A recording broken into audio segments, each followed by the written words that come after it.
wasiirka wasaaradda howlaha guud ee guriyeynta Soomaaliland Cali Xasan Maxamed Cali Marreexaan ayaa saaka dhagax dhigay dhismo cusub oo qurux badan oo loo dhisayo xarunta wasaaradda howlaha guud ee guriyeynta ee gobolka Togdheer iyo Deyr ama Xayndaab lagu wareejinayo xabaalaha dhinaca galbeed kaga soo jeeda madaarka Burco.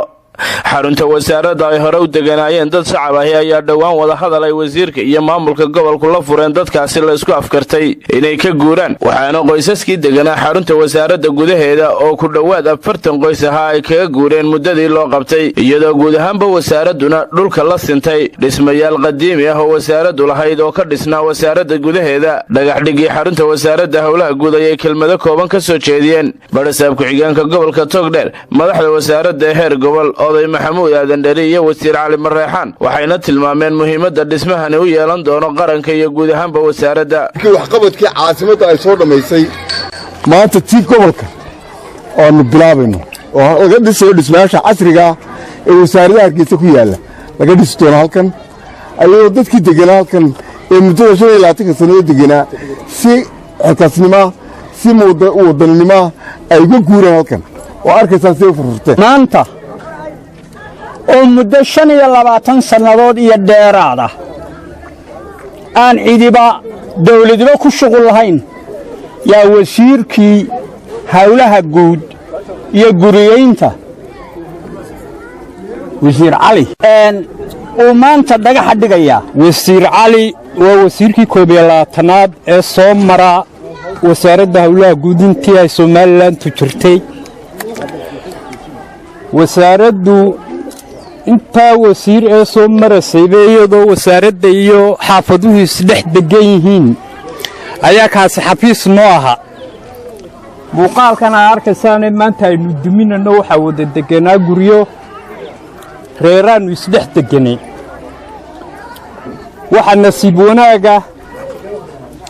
in wasiirku ku guuleystay maanta inuu wasaaraddu u ekaysiiyo ama kaba qurux badneeyo wasaaradaha ka jira gobolka 40 qoys meelaha noqonaya ayaa xarunta gudaheeda deganaa xafiiska yar ee halkan inaga xigay ee wasaaraddu ku jirtay oo dhismayaasha ballaaran ay laba qol ka haleeshay qolka ku xiga dad baa deganaa xafiiska qolka ka soo horjeeda shicib baa deganaa marka waxa ilaahay mahadiya inaynu ku guulaysanay in dadkii inta la kaayeen safgarad iyo wanaag kaga rabno maanta waa ka dhamaan dhismayaashii gabagabay waa la dumiyay dadkii wuu guuray badankiisii inta alaabta si guranayso baa hadhay meeshu waa clean imika waa clear marka waxaasoo hawlgala deera mihirdiin reer Burco ayaan ugu hambalyeynaa hawsha inta leeg iyo sida ay isfahamka iyo ay isla garanay waxaan yana gaar ugu mahad celinaa dadkii deganaa